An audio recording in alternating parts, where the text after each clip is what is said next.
दोस्तों, अगर आप एक इंश्योरेंस एजेंट हैं या फिर एक ब्रोकर हैं, तो आज के इस वीडियो में हम बात करेंगे आप अपनी आईटीआर यानी कि इनकम टैक्स रिटर्न कैसे फाइल कर सकते हैं और आईटीआर फाइल करने के बाद में आपको जो इनकम मिलती है उसमें से आपका टीडीएस कट होता होगा 2%, कई बार 5%, कई बार 10%। तो उस टीडीएस अमाउंट को वापस रिफंड कैसे ले सकते हैं, जानेंगे इस वीडियो में। नमस्कार दोस्तों, मेरा नाम है राकेश और आप देख रहे हैं बैंकिंग बाबा यूट्यूब चैनल। देखिए, आपकी जो इनकम होती है उसमें जो टीडीएस काटा जाता है वो किस सेक्शन में काटा जाता है? 194 डी के अंदर। ये होता है टीडीएस ऑन इंश्योरेंस कमीशन। अब यहाँ पर कई बार 2% या फिर 5% का भी आपसे कमीशन काट लिया जाता है, कुछ केसेस पे 10% भी काटा जाता है। इसके अलावा आपको कुछ गिफ्ट्स वगैरह मिलते हैं, कोई वाउचर वगैरह मिलते हैं, ट्रैवल वाउचर, वो मिलता है आपको 194 आर सेक्शन के तहत, उसमें भी टीडीएस कटता है।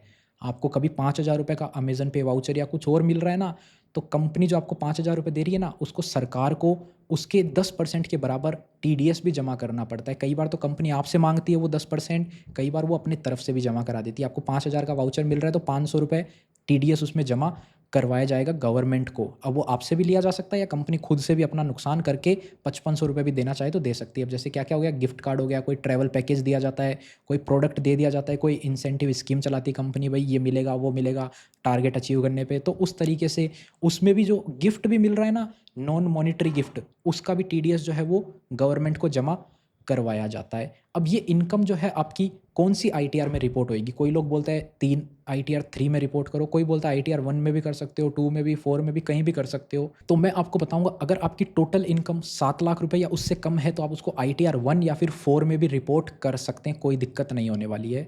जो आपका टीडीएस 194 आर में आ रहा है ना, उसको आप बिजनेस इनकम में रिपोर्ट करके 194 डी वाला जो टीडीएस है उसको आप अदर सोर्सेज में रिपोर्ट करके अपनी आईटीआर फाइल कर सकते हैं। 7 लाख से नीचे मैंने क्यों बोला? क्योंकि अगर आपकी इनकम 7 लाख से ज़्यादा है तो आप इसको अदर सोर्सेज में रिपोर्ट करेंगे तो आपको टैक्स देना पड़ जाएगा। आप फिर इसके लिए आईटीआर 3 फाइल करिए, proper profit and loss statement बनाइए, बैलेंस शीट बनाइए, एक्सपेंसेस को क्लेम करिए, जिससे आपकी इनकम कम हो जाएगी। इस इनकम को, ब्रोकरेज इनकम जो होती है, इंश्योरेंस कमीशन वाली जो इनकम होती है, इसको आप 44 एडी या फिर 44 एडीए प्रिजम्पटिव टैक्सेशन के अंदर नहीं ला सकते। उसके लिए आपको क्या है कि अदर सोर्सेज वाला ही ऑप्शन सेलेक्ट करना पड़ेगा या फिर आप आईटीआर 3 में जाइए। तो अगर आपकी इनकम 7 लाख से कम है टोटल, तो आप आईटीआर 3 में ना जा करके सरल सी जो आईटीआर है वो 4 या फिर 1 वो भर लीजिए और आपको कोई भी दिक्कत नहीं होने वाली है। जानेंगे पूरा प्रोसेस कैसे आप फाइल कर सकते हैं, और अगर आपको हमारे से फाइल करवानी है अपनी आईटीआर तो डिस्क्रिप्शन में लिंक या फिर स्क्रीन पे नंबर मिल जाएगा, उस पे कांटेक्ट आप ज़रूर से कर सकते हैं। सबसे पहले आपको 2 चीज़ चेक कर लेनी है, फॉर्म 26 एएस और एआईएस। एआईएस यहाँ पे मिलेगा, ई पोर्टल पे आपको लॉगिन कर लेना है, यहाँ से आपको 26 एएस मिलेगा। तो ये रहा आपका एआईएस। एआईएस में क्या क्या एंट्री आ रही है आप देखोगे, सेविंग अकाउंट का इंटरेस्ट आ रहा है, कमीशन आ रहा है इंश्योरेंस से, और बिजनेस रिसिप्ट आ रही है। बिजनेस रिसिप्ट कौन सी है? जो मैंने आपको बताया ना अभी, 194 आर के अंदर कोई गिफ्ट वगैरह मिला है तो वो भी रिपोर्ट किया गया है और इस पर 10% का टीडीएस भी काटा गया है, जो कि आप यहाँ देख सकते हो। ये रहा 194 आर। अब देखिए, कुछ कुछ एंट्री डी की है, कुछ आर की है, तो आपको ये मैनुअल अलग अलग करके डालना है। आप एक साथ डालना चाहें अदर सोर्सेज में तो भी डाल सकते हैं, लेकिन हम 194 आर को बिजनेस इनकम में दिखाएंगे। देखिए, 2080 का कोई वाउचर वगैरह मिला, 208 का उस पर टीडीएस काट लिया गया है। ऐसे कुछ कुछ एंट्री डी की है, कुछ आर की है। टोटल एंट्री आप यहाँ से देख सकते हैं। यहाँ पर अपन ने लिख लिया है टोटल 194 आर की ये एंट्री है, डी की ये एंट्री है। डी वाली एंट्री को अपन अदर सोर्सेज में दिखाएंगे, आर को अपन बिजनेस इनकम में दिखाएंगे, और ये सेविंग अकाउंट का इंटरेस्ट अपन ने अलग से लिख लिया है। चलिए अब अपन फाइल करते हैं। ई फाइल पे जाएंगे, income tax return, file income tax return यहाँ से कर सकते हैं, या फिर होम पेज पे आपको ऑप्शन मिल जाएगा, इधर आप सेलेक्ट कर सकते हैं। ऑनलाइन तरीके से आपको कंटिन्यू करना है, 25-26 सेलेक्ट करना है, करंट असेसमेंट ईयर, जो कि फाइनेंशियल ईयर होता है 24-25, यानी कि 1 अप्रैल 2024 से लेकर 31 मार्च 2025 के बीच में जो भी आपने इनकम कमाई है वो ही रिपोर्ट करनी है, और उससे रिलेटेड टीडीएस ही आपको रिपोर्ट करना है। कई लोग बोलते हैं सर हम जून में फाइल कर रहे हैं, अप्रैल का टीडीएस आ जाएगा क्या? पिछले महीने टीडीएस कटा था मई वाला, वो आ जाएगा क्या? नहीं, पूरा फाइनेंशियल ईयर होता है, उसके बाद में आईटीआर शुरू होती है।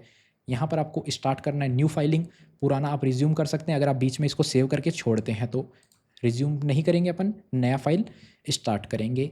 इंडिविजुअल वाला ऑप्शन सेलेक्ट रखना है, कंटिन्यू करना है। आईटीआर फॉर्म अपन 4 में जाएंगे। अगर आप सारी इनकम अदर सोर्सेज में दिखाना चाहते हैं 194 आर वाली भी, तो आप आईटीआर 1 में भी जाना चाहें तो जा सकते हैं, कोई दिक्कत नहीं होगी, लेकिन आप इस तरीके से करिए तो अच्छा रहेगा। यहाँ पर आपको ओके करना है, लेट्स गेट स्टार्टेड पे क्लिक करना है। इनकम जो है अपनी आप देखेंगे यहाँ पर आपको टोटल इनकम आप देखेंगे 7 लाख के आसपास ही है, तो 7 लाख से नीचे ही है तो अच्छा पॉइंट है, तो अपन इसको इसीलिए फाइल कर रहे हैं। अगर आपकी भी इनकम यही है ना 7 लाख से नीचे, तो ही ऐसे फाइल करिएगा, वरना आप ITR 3 में जाइएगा। उसका वीडियो हम जल्दी लेके आएंगे जैसे ही ITR 3 शुरू होती है। ये ओके करना है। अब आपको यहाँ पर पर्सनल इन्फॉर्मेशन में आना है, यहाँ पर आपको क्लिक करना है। प्रोफाइल आप देख सकते हैं पर्सनल इन्फॉर्मेशन है, तो इसको हमने थोड़ा सा ब्लर कर दिया है। नेचर ऑफ एम्प्लॉयमेंट में आपको अदर वाला ऑप्शन सेलेक्ट कर लेना है। अगर आप एक कोई एम्प्लॉई है, साथ में आप एम्प्लॉयमेंट या नौकरी भी करते हैं, तो आप अपना हिसाब से ऑप्शन सेलेक्ट करिएगा, पब्लिक सेक्टर अंडरटेकिंग या फिर स्टेट गवर्नमेंट या फिर प्राइवेट जो भी है, अदर वरना कर लीजिए। पिछले साल आपने ITR जो है वो क्या आपने ओल्ड टैक्स रिजिम लिया था, यानी कि न्यू से ऑप्ट आउट किया था? हमने नहीं किया था, तो अपन इसको नो ही रखेंगे। आपने अगर किया था तो यस करिए, और अगर आपने किया था ऑप्ट आउट तो आपने फॉर्म 10 IEA फाइल किया होगा, तो उसकी डिटेल भी आपको देनी पड़ेगी यहाँ पे। और क्या इस साल आप ऑप्ट आउट करना चाहते हैं? हम करेंगे नहीं, हमें इस साल भी न्यू में ही फाइल करना है। ओल्ड में जाएंगे तो 5 लाख तक टैक्स फ्री है, बाकी की इनकम जो है ना अपनी ऊपर की, फिर उस पर टैक्स बन जाएगा। तो अपन 7 लाख के नीचे बिना टैक्स के फाइल करेंगे। यहाँ पर आपको नो ही रखना है। बैंक डिटेल यहाँ पे आप देखेंगे तो आपके दिख जाएगी, हम इसको ओपन नहीं करते हैं, फिर कंटिन्यू कर देना है। ये हो गया।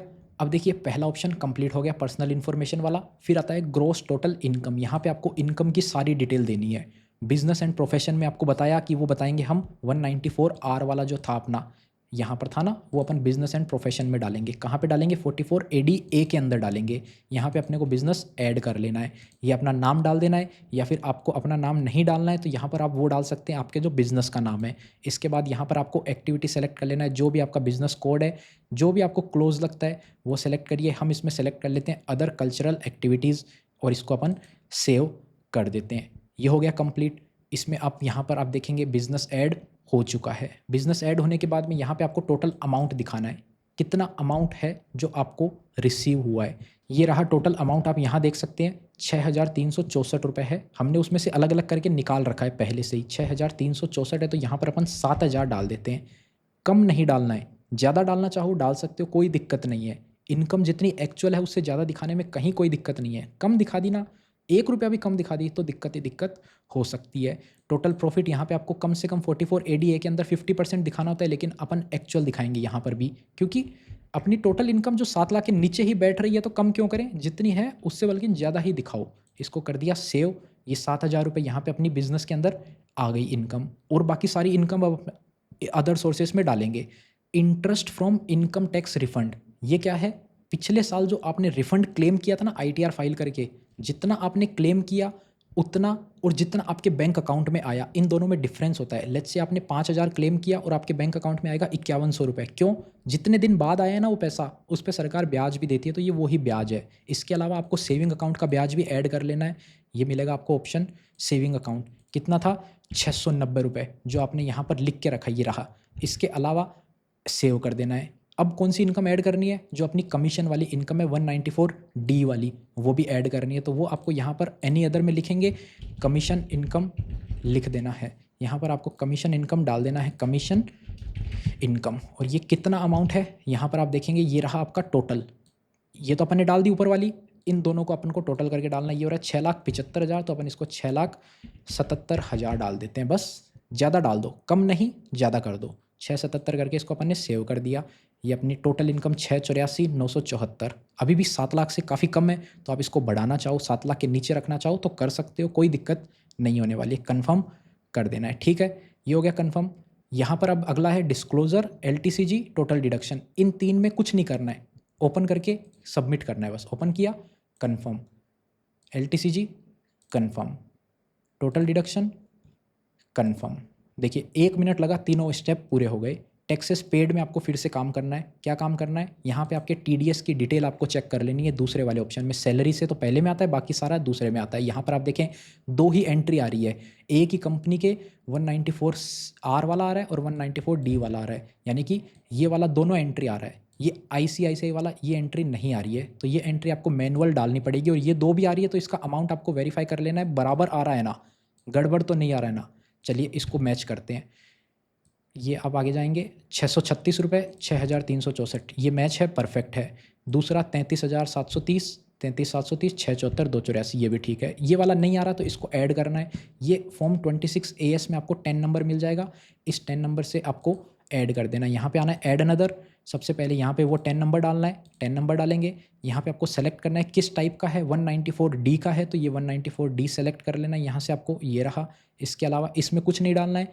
इस वाले ऑप्शन में आपको TDS अमाउंट डालना है। TDS अमाउंट कितना है, यहाँ आप देखेंगे 85 रुपये, टोटल अमाउंट है 1691, तो यहाँ पर 85, यहाँ पर भी आपको 85, ग्रोस अमाउंट में 1691। ठीक है। हेड ऑफ इनकम, काई की इनकम है, अपन ने कहाँ डाली है, बिजनेस में डाली है या अदर सोर्सेज में डाली है, अपन ने डाली है इसको अदर सोर्सेज में, तो इसको अपन अदर सोर्सेज में लिख देंगे। ठीक है, सेव कर दिया। अब आप देखेंगे यहाँ पे अदर सोर्सेज में आ गया ये, यहाँ आप देखेंगे ये देखिए अदर सोर्सेज आ गया, ये वाला भी अदर सोर्सेज आ गया, ये बिजनेस एंड प्रोफेशन में आ गया, जो अपन ने बिजनेस में डाली थी 7,000 रुपये डाली थी, तो उसमें से ये उसी का ही पार्ट है, बाकी ये दोनों अपनी अदर सोर्सेज में आ गई। ठीक है, बस अभी आप टोटल अमाउंट मैच कर लो, 34,451 आया है अपना। अपने इसमें देखेंगे ये भी अपना टोटल करोगे 34,451 ही होता है। अपन ने यहाँ पे लिख रखा है, इसको आप देख सकते हो, TDS अमाउंट 34,451, तो अपन ने पूरा TDS क्लेम कर लिया है। अगर कुछ केसेस में क्या होता है, फॉर्म 26AS में रिपोर्ट होने में देरी हो जाती है क्योंकि कई कंपनियां ही डिले कर देती है, तो आप इसको चेक कर लीजिएगा। आपके बैंक अकाउंट में जितना पैसा है उससे आप वेरीफाई कर लीजिएगा, क्योंकि आपको पैसा है तो आपको पता होगा कहाँ कहाँ कितना कितना TDS डिडक्ट हुआ है, ये आपको कन्फर्म कर देना है। ठीक है, ये सारे स्टेप हो गए। टोटल टैक्स लाइबिलिटी में आप देखेंगे कुछ नहीं करना है, आपको कन्फर्म पे आके क्लिक कर देना है। प्रोसीड टू वेरिफिकेशन, यहाँ आपका लिखा हुआ आ गया 34,450 रुपये का आप रिफंड के लिए एलिजिबल हो, इतना पैसा आपके बैंक में आ जाएगा। अब देखिए जितना अपन क्लेम कर रहे हैं ना, जब पैसा आएगा तो इससे ज़्यादा ही आएगा, इस पर आपको इंटरेस्ट मिलेगा। तो अगले साल हो गया, फाइनेंशियल ईयर चेंज हो चुका है, तो इस फाइनेंशियल ईयर में अपनी इनकम मानी जाएगी, तो वो अगले साल अपने को रिपोर्ट करनी पड़ेगी, जो अभी अपन ने रिपोर्ट करी थी कुछ अमाउंट की। यहाँ पे टिक करना है, यहाँ पे आपको सेल्फ वाला ऑप्शन ही रखना है, यहाँ पे आपको अपनी प्लेस डाल देनी है। प्लेस डालने के बाद में आपको प्रोसीड टू वैलिडेशन पे क्लिक करना है। आप देख सकते हो कोई भी एरर नहीं आया, देखिए कोई भी एरर नहीं आया। रिटर्न आपको प्रीव्यू करना है, यहाँ पे आप देखेंगे अपनी सारी डिटेल, और उसके बाद में प्रोसीड टू वैलिडेशन, कोई भी एरर नहीं आया। कोई एरर आता है तो यहाँ पे आपको लिंक मिलेगा, उस पर ही क्लिक करेंगे, वो एरर वाले पेज पे ले जाएगा, उसको पढ़ के आपको सही कर लेना है। अगर आप हमारी वीडियो देख के स्टेप बाय स्टेप पूरा करेंगे तो एरर नहीं आएगा। Proceed to verification, e verify now या फिर लेटर, आप इंस्टेंट करना चाहें तो आधार OTP के थ्रू कर दीजिए, बाद में करना चाहें तो 30 दिनों के अंदर अंदर आप कर सकते हैं। अगर आप 30 दिनों में नहीं करते तो ये रिटर्न जो आपने अभी फाइल करी ना, मेहनत करी, वो गायब हो जाएगी। तो 30 दिनों के अंदर अंदर इसको जरूर से ई वेरीफाई कर लीजिएगा। मोस्टली तो आपको ई वेरीफाई नाउ ही कर लेना चाहिए। आप अपनी ITR फाइल कर रहे होंगे तो आपके पास आधार OTP तो होगा ही, नहीं है तो जल्दी से इसको कर लीजिएगा ई वेरीफाई। अपन इसको लेटर पे क्लिक करते हैं, सबमिट करेंगे। मैंने लेटर पे क्लिक क्यों किया, क्योंकि अब आपको बताऊंगा ई वेरीफाई बाद में आपको करना हो तो कैसे कर सकते हैं। ई फाइल पे आएंगे, इनकम टैक्स रिटर्न, ई वेरीफाई रिटर्न, बस इस पर क्लिक करेंगे। ये देखिए यहाँ पर आ गई रिटर्न, ई वेरीफाई करेंगे, यहाँ से आधार OTP का ऑप्शन सेलेक्ट करेंगे और कंटिन्यू कर देंगे, और आपके आधार पे OTP जाएगा और उससे आप अपनी ITR को ई वेरीफाई कर लेंगे। अगर आपको वीडियो पसंद आई तो वीडियो को लाइक करिए। कोई भी डाउट हो कमेंट में पूछिए। डाउट के लिए हमारे इस नंबर पे कांटेक्ट ना करें, डाउट है तो आप इस पर कमेंट कर सकते हैं वीडियो पे। अगर आपको हमारे से ITR फाइल करवानी है तो ही इस नंबर पे कांटेक्ट करें। उम्मीद करते हैं आपको वीडियो पसंद आई होगी। अगर वीडियो पसंद आई तो वीडियो को लाइक कीजिएगा। मिलते हैं आपसे फिर किसी नए और इंटरेस्टिंग वीडियो में, तब तक के लिए अपना ख्याल रखिएगा।